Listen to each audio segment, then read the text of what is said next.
উত্তর দিনাজপুর জেলার রায়গঞ্জে আজ ভারতীয় জনতা পার্টির পক্ষ থেকে চার্জশিট পেশ কর্মসূচি অনুষ্ঠিত হলো। ভারতীয় জনতা পার্টির রাজ্য নেতৃত্বের নির্দেশে রায়গঞ্জ জেলা পার্টি অফিসে এই কর্মসূচির আয়োজন করা হয়। উপস্থিত ছিলেন রায়গঞ্জ লোকসভার সাংসদ কার্তিক চন্দ্র পাল এবং জেলা সভাপতি নিমাই কবিরাজ।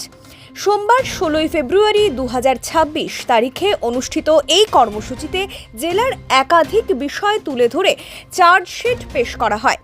সাংসদ কার্তিক চন্দ্র পাল বলেন, জেলার বর্তমান পরিস্থিতি নিয়ে সাধারণ মানুষকে অবগত করাই এই চার্জশিটের মূল উদ্দেশ্য। বিশেষ করে 100 দিনের কাজ, নমামি গঙ্গে ও জল প্রকল্প, রাস্তা নির্মাণ সহ বিভিন্ন কেন্দ্রীয় প্রকল্পে দুর্নীতির অভিযোগ তোলা হয়।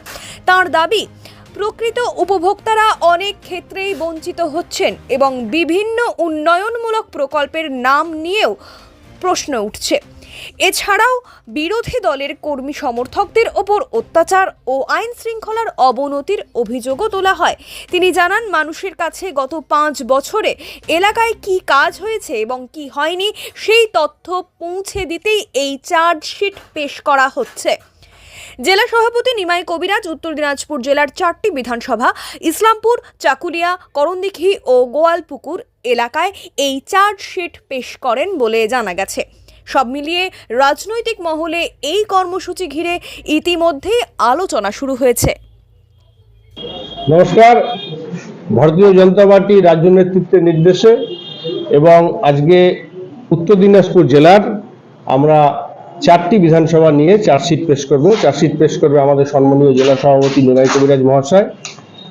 বর্তমানে যা পরিস্থিতি, বিশেষ করে আমাদের জেলার ক্ষেত্রে 100 দিনের কাজ থেকে শুরু করে আজকে নল সে জল থেকে শুরু করে ঘর থেকে শুরু করে বিভিন্ন যে কেন্দ্রীয় প্রকল্প, সেই প্রকল্পগুলোর একদিকে যেরকম দুর্নীতি হয়েছে, ঠিক তেমনি সরকারি বিভিন্ন যে আমাদের প্রকল্পগুলো রয়েছে তার মধ্যে মানুষ বিভিন্ন প্রকল্প থেকে যারা অ্যাকচুয়াল বেনিফিশিয়ারি তারা বঞ্চিত হচ্ছে।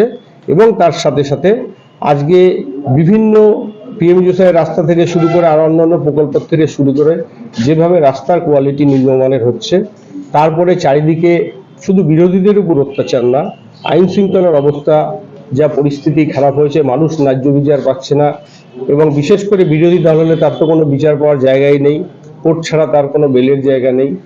এই পরিস্থিতিতে আমাদের রাজ্য নেতৃত্বের নির্দেশে সমস্ত বিধানসভায় চার্জশিট পেশ হচ্ছে এবং সেই চার্জশিট পেশ করবেন আজকে আমাদের 4টে বিধানসভা ইসলামপুর, চাকুলিয়া, করণদিঘি, গোয়ালপুকুর, সেই 4টি বিধানসভার চার্জশিট পেশ করবেন আমাদের সম্মানীয় জেলা সভাপতি নিমাই কবিরাজ মহাশয়। বলছি কার্তিকবাবু, যেটা সবচেয়ে জানার বিষয় যে এই 11th আওয়ার যে আর কয়েকদিন পরেই ভোট ঘোষণা হবে, এখন চার্জশিট ঘোষণা করে কি ফল পাবেন?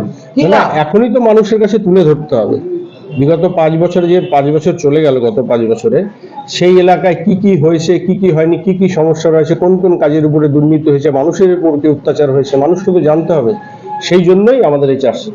তার উদ্দেশ্যেই আমরা প্রেস মিট করছি এবং চার্জশিট মাধ্যমে আমরা সাধারণ উত্তর দিনাজপুর জেলার মানুষকে জানাতে চাই 4টি বিধানসভায় কি কি প্রতিশ্রুতি দিয়েছিল, কি তারা করেছে, কি তারা করে নাই, কতটা দুর্নীতি করেছে, রাস্তাঘাটের বেহাল অবস্থা, কর্মসংস্থান নেই, শিল্প নেই, এইসব বিষয় নিয়েই আজকে আমাদের সাংবাদিক সম্মেলন।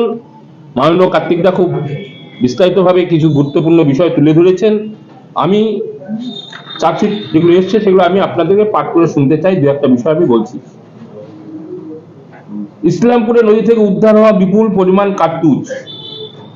প্রশ্ন উঠেছে সাধারণের নিরাপত্তার বিষয়ে নিয়োক্তা প্রশাসন। ইসলামপুরে ঘটে চলা ধর্ষণ, শ্লীলতাহানি, গৃহস্থ নির্যাতন আরো খুনের ঘটনায় মহিলারা আজ চরম আতঙ্কে। শ্লীলতাহানির দায়ে দোষী সাব্যস্ত সিভিক ভলেন্টিয়ার নাজমুল হক। জমি নিয়ে বিবাদে স্থানীয় এক সাংবাদিককে খুনের ঘটনায় নাম জড়িয়েছে স্থানীয় তৃণমূল নেতা নূর আলম ও রফিক আলমের। স্থানীয় আইন শৃঙ্খলা বজায় রাখতে অক্ষম প্রশাসন। তৃণমূলের গোষ্ঠীদ্বন্দ্ব আর প্রতিহিংসার রাজনীতিতে অশান্ত ইসলামপুর। নাম উঠে এসেছে চোপড়ার বিধায়ক হামিদুর রহমানের কন্যা রোশনারা খাতুনের। প্রশাসনের নেই কোনো হেলদোল। ইসলামপুরের সুপার স্পেশালিটি হাসপাতালে চিকিৎসার গাফলাতিতে নবজাতকের মৃত্যু। প্রশাসনের উদাসীনতায় বেহাল অবস্থা জনগণের। এখন আপনিও রিপোর্টার, আপনার এলাকার যে কোনো খবর পাঠান এই নম্বরগুলোতে।